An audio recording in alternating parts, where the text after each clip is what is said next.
Hello. Today we have an unusual program for you.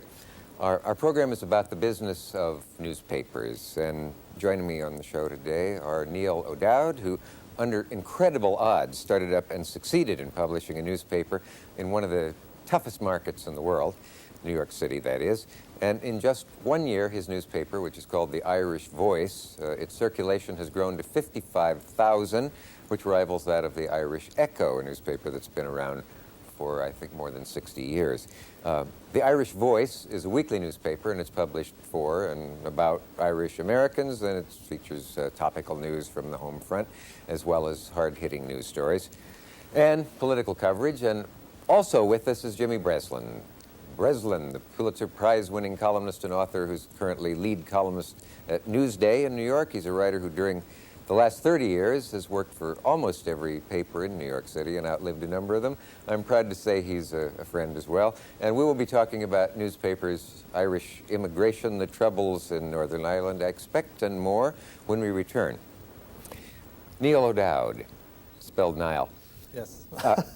Let me tell you how much I admire the guts or the nerve or whatever to start what I'm sure people told you was a fool's errand, if anyone still uses that phrase.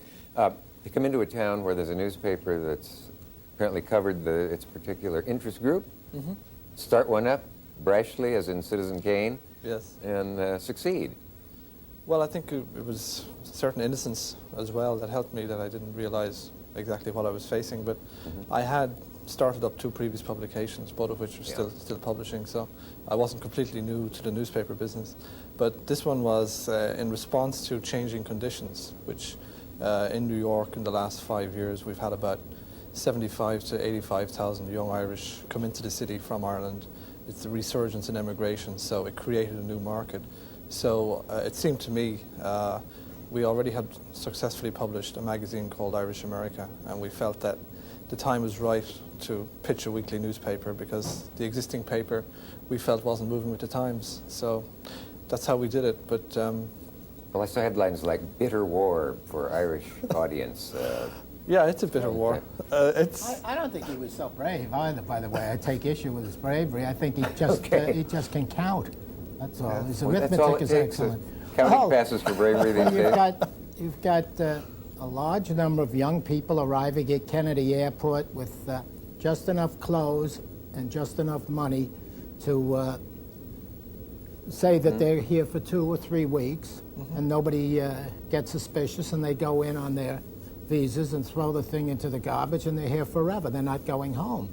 And they moved into the Bronx, and they moved into neighborhoods in Queens and started immigration all over again. It's like we're back into the 1915s and 1920s in these neighborhoods, except the workforce coming in, as he can tell you, these young people coming in are probably the best educated workers we ever had arrive in the city of New York.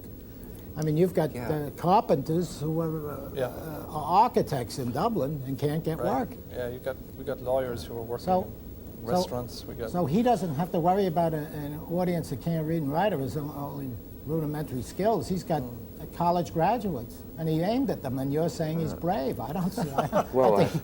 I don't think he is.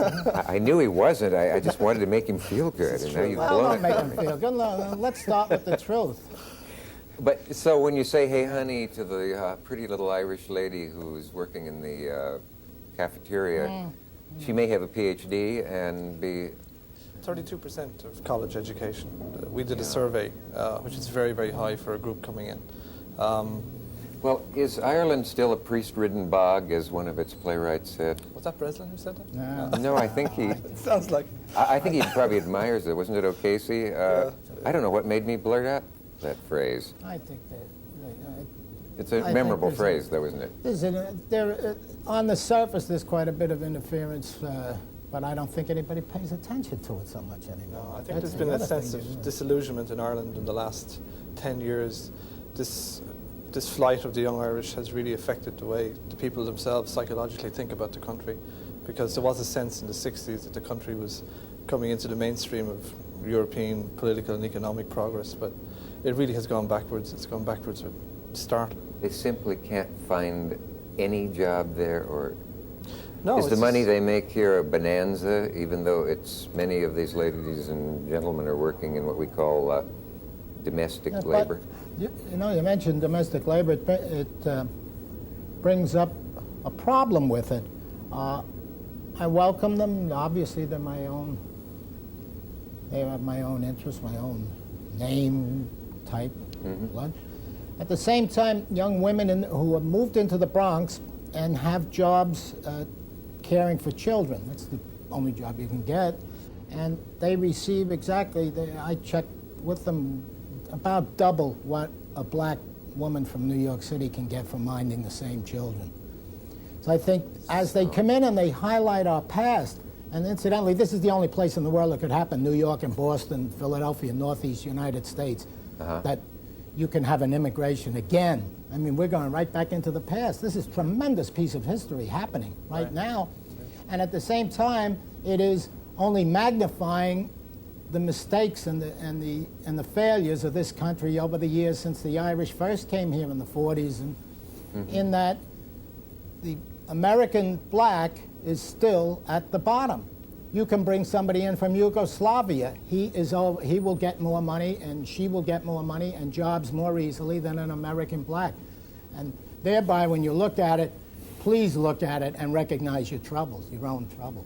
I think So it's if very you important. Take the noose from around somebody's neck and put it around somebody else's. Yeah, and look at it and know that it's a problem. The fact that they can get a kid coming here from Longford in Ireland can wind up in the carpenters, working as a carpenter in a union with 1 foot off the plane, and you can't get a black into the union is I mean, it says something about us that we ought to start to look at.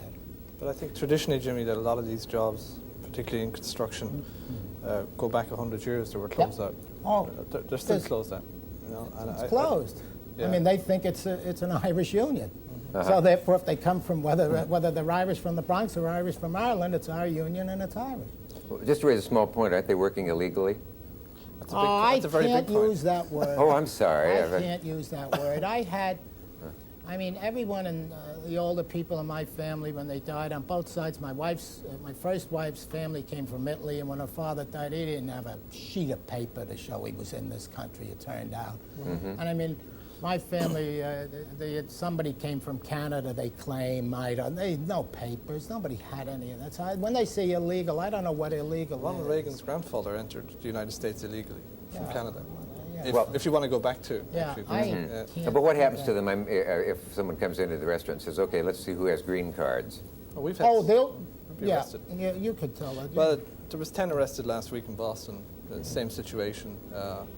Literally come into a restaurant and hold them out of there and deport them. It's a constant fear. I mean, They're deported, right? well, they're given the option of voluntary departure, which is the better one, because if they stay and fight it and they lose it, then they can't ever come back in. But if they leave immediately, they can come back in legally again at a later date. But it is a huge problem, because you've got so many young Irish who are much better qualified and who are forced to do certain jobs because the labour market is not open to them. And it's becoming a huge problem.